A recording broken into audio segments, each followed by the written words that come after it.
Hello बच्चों। तो आज का हमारा टॉपिक है कूलम का नियम यानी कि कूलम्स लॉ। क्या होता है कूलम का नियम, आइए जानते हैं। क्या होता है कि जब दो बिंदु आवेशों को, वो भी स्थिर बिंदु आवेश को, एक दूसरे से आर दूरी पर रखते हैं। कितने दूरी पर रखते हैं? आर दूरी पर रखते हैं। तो इन दोनों के बीच में एक बल कार्य करता है और वह बल आकर्षण भी हो सकता है और प्रतिकर्षण भी हो सकता है। तो मैं कह सकता हूं कि दो स्थिर बिंदु आवेशों के बीच लगने वाला आकर्षण या प्रतिकर्षण बल इन दोनों आवेशों के गुणनफल के बराबर होता है तथा इन दोनों के बीच की दूरी के वर्ग के व्युत्क्रमानुपाती होता है। जैसे कि अगर मैं इसको देखूं कि जो इन दोनों पर लगने वाला बल है वो इन दोनों के गुणनफल के अनुक्रमानुपाती तथा इसके दूरी के वर्ग के व्युत्क्रमानुपाती है। यहां तक समझ में आया कि दो बिंदु, ठीक है, दो स्थिर बिंदु आवेश है। जैसे मैं उन दोनों स्थिर बिंदु आवेश को कुछ दूरी पर रखूंगा तो उस पर एक आकर्षण या प्रतिकर्षण बल लगेगा और वो कैसा होगा? वो बल इन दोनों आवेशों के गुणनफल के अनुक्रमानुपाती होगा। लेकिन इन दोनों के बीच के दूरी के वर्ग के क्या होगा? व्युत्क्रमानुपाती होगा। अब एक चीज याद रखना, ये बहुत याद रखने लायक बात है कि इन दोनों आवेशों पर जो बल कार्य करता है वो इन दोनों आवेशों को मिलाने वाली रेखा के अनुदिश ही होता है। इसका मतलब जो बल कार्य करेगा वो प्रतिकर्षित बल होगा, तो इधर और इधर कार्य करेगा, मतलब रेखा पर ही होगा। ये नहीं कि इधर जा इसके कारण बल यहां लग रहा है, इसके कारण बल यहां लग रहा है, कि इसके कारण बल यहां लग रहा है, इसके कारण बल यहां लग रहा है, ऐसा नहीं होगा। वो दोनों रेखा को जोड़ने वाली, दोनों आवेशों को जोड़ने वाली रेखा पर ही होगा। इतना क्लियर है? ठीक है। तो डेफिनेशन भी यही कहता है कि दो बिंदु आवेशों को या दो स्थिर बिंदु आवेशों के बीच लगने वाला आकर्षण या प्रतिकर्षण बल दोनों आवेशों के गुणनफल तथा उनके बीच की दूरी के वर्ग के व्युत्क्रमानुपाती होता है तथा दोनों आवेशों को इस पर लगने वाली बल जो है वो दोनों आवेशों को मिलाने वाली रेखा के अनुदिश लगता है। अब आगे हम कंटिन्यू करते हैं।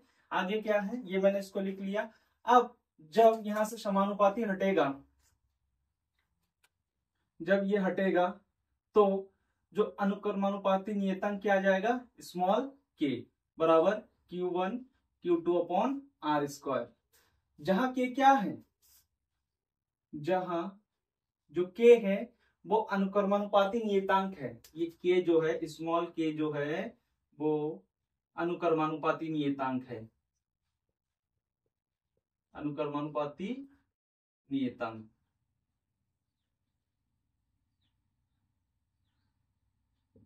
नियतांक है। अब एक चीज याद रखना, मैं लिखवा नहीं रहा हूं बट अब चाहो तो मेरी आवाज को सुनकर उसको अपनी कॉपी में नोट कर सकते हो।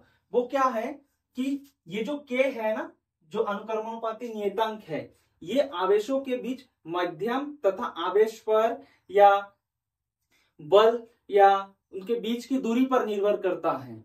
किस पर निर्भर करता है? मेन चीज याद रखना, ये जो के है उनके मध्यम आवेश या बल या दूरी पर निर्भर करता है कि मध्यम कैसा है, उनके बीच की दूरी कैसा है, आवेश कैसा है, उस अनुसार से ही ये अनुक्रमानुपाती नियतांक एडजस्ट होता है।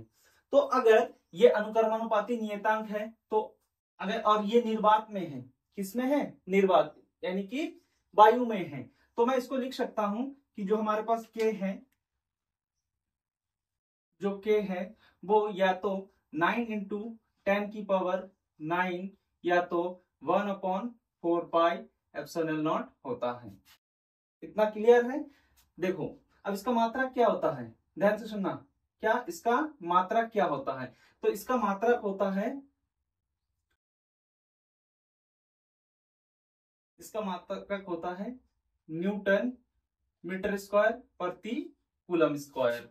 इस के का अनुक्रमानुपाती नियतांक का मात्रक क्या होता है? न्यूटन मीटर स्क्वायर प्रति कूलम स्क्वायर। यहां तक समझ में आया? ठीक है।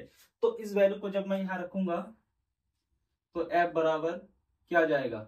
या तो मैं इसको लिख सकता हूं 9 इंटू 10 की power 9 Q1 Q2 upon R square.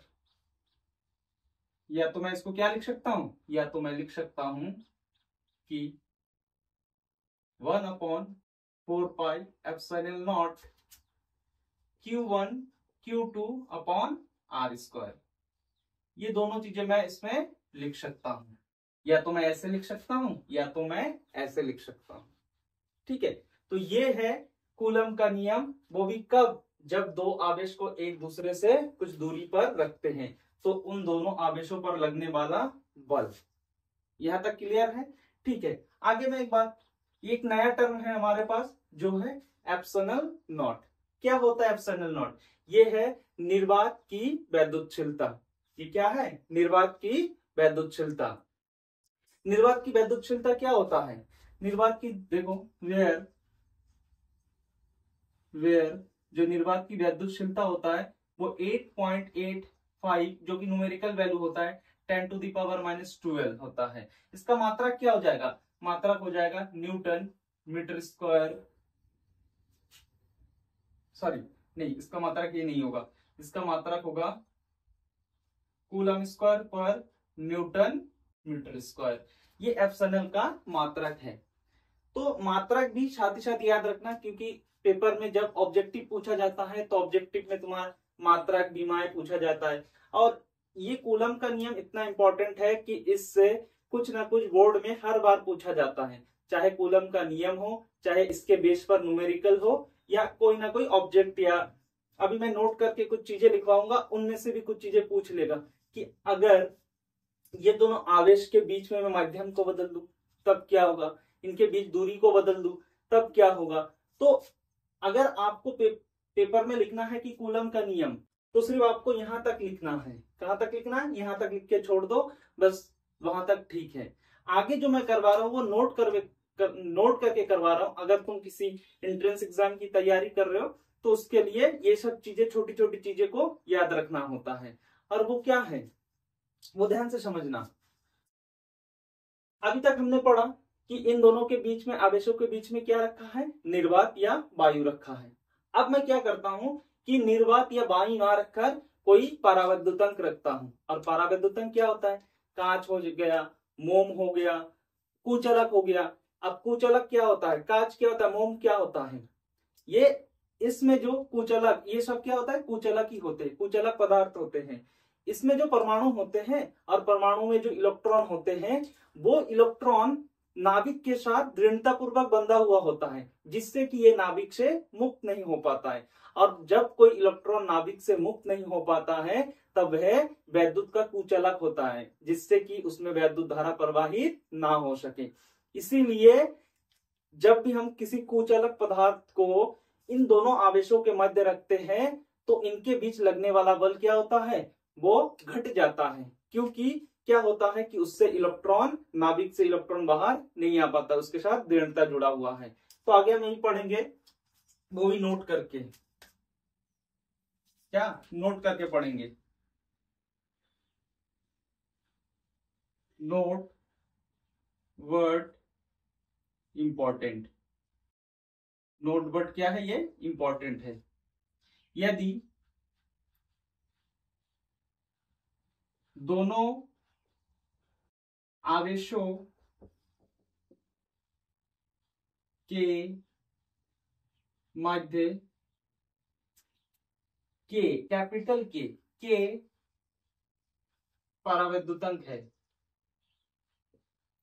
क्या है? के परावैद्युतंक। इसका मीन्स क्या है? के परावैद्युतंक का मीन्स कुचलक पदार्थ हो सकता है,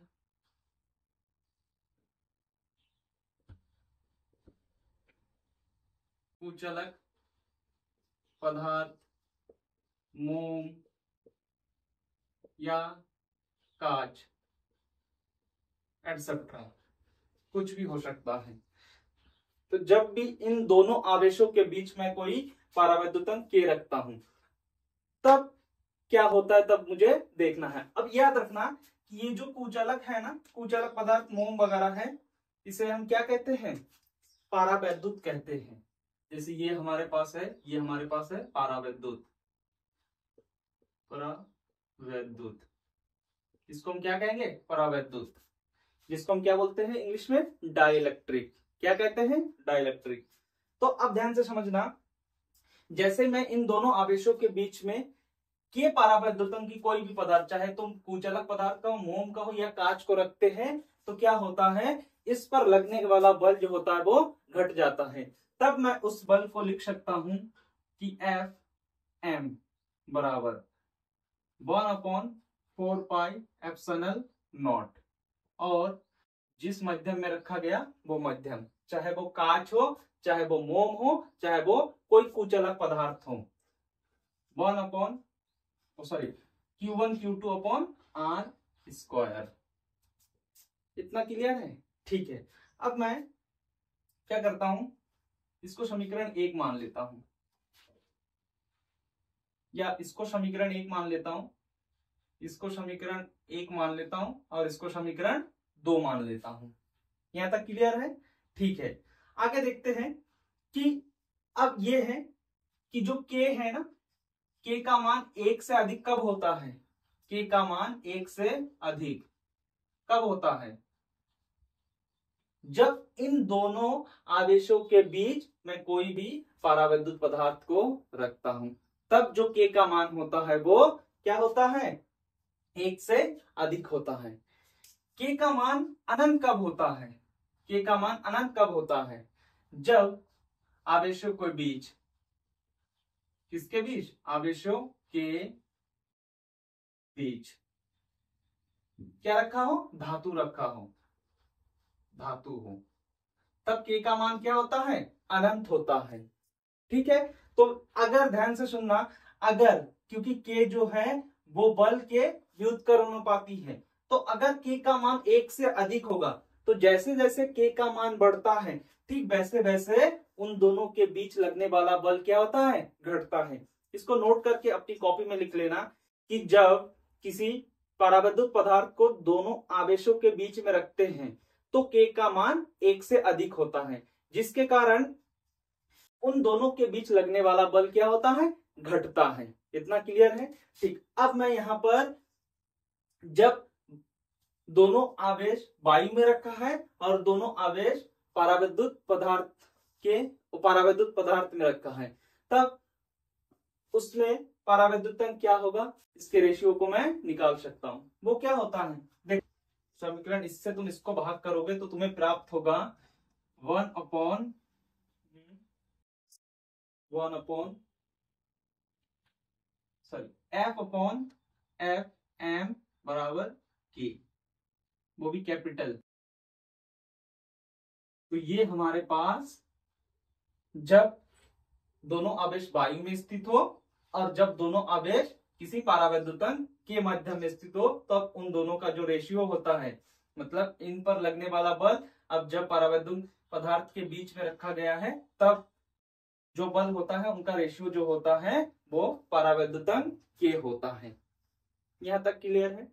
तो ये था कूलम के नियम के कुछ इंपॉर्टेंट पॉइंट, और वो पॉइंट क्या है मैंने बता दिया कि जब भी तुम दो आवेश को परावैद्युत पदार्थ के बीच में रखते हो तो जो K का मान होता है वो 1 से अधिक होता है, और जो K का मान अनंत कब होता है? जब आवेश के बीच क्या होता है? धातु होता है। और मैंने एक बात और तुम्हें इंपॉर्टेंट बताया कि वो नोट करके ही रखना कि जैसे ही मैं आवेशों के बीच क्या रखता हूं, परावैद्युतन पदार्थ रखता हूं, तो उनके बीच जो बल होते हैं वो घटता है।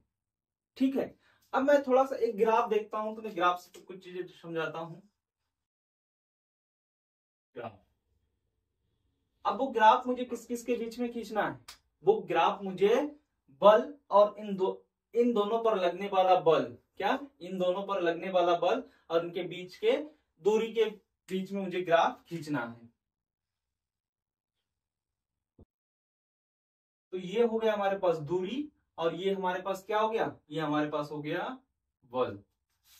तो देखो, इमेजिनेशन करो कि जब तुम दो चुंबक को पास लाते हो तो वो क्या होता है? बहुत जल्दी एक दूसरे को आकर्षित कर लेता है, लेकिन जैसे जैसे हम उसकी दूरी को बढ़ाते हैं तो उसकी आकर्षित करने की जो क्षमता होता है वो क्या होता है? कम होता है। होता है कि नहीं? बचपन में चुंबक को लेकर बहुत खेला होगा कि कई बार तुम क्या करते हो कि उस दोनों को पास में तो तुरंत चिपक लेता है, लेकिन जैसे जैसे इसको दूरी को बढ़ाते हो तो उसके आकर्षित करने की क्षमता कम हो जाता है। तो मैं कह सकता हूं कि जब मैं दो आवेश को बहुत समीप लेके आऊंगा तो क्या होगा, वो एक दूसरे को बहुत जल्दी से क्या कर लेगा, आकर्षित कर लेगा। इसका मतलब उन दोनों पर आकर्षण बल कैसा होगा, बहुत अधिक। सेम अगर प्रतिकर्षण होगा तो बहुत तेजी से क्या होगा, प्रतिकर्षण होगा।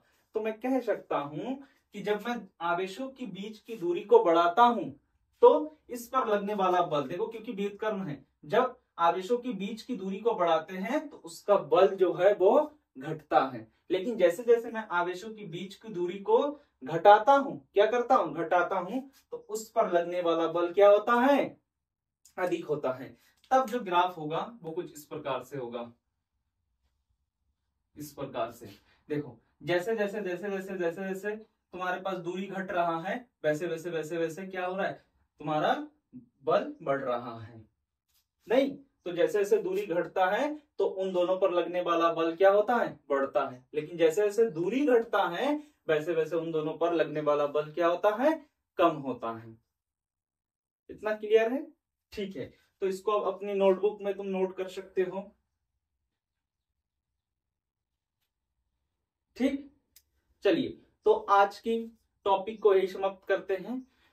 इसका कुछ आगे और, जैसे ये दो आवेश है तो दो से अधिक जब आवेश को लेते हैं तब सभी आवेशों के कारण किसी एक आवेश पर लगने वाला बल, उस बल क्या होगा, और उन सभी बलों का जो योग है वो क्या होगा, ये टॉपिक करेंगे। फिर उसके कुछ न्यूमेरिकल करेंगे। थैंक यू फॉर वॉचिंग मी। अगर वीडियो अच्छी लगी तो लाइक करें, शेयर करें और अपने दोस्तों के साथ शेयर करना ना भूलें। Thank you.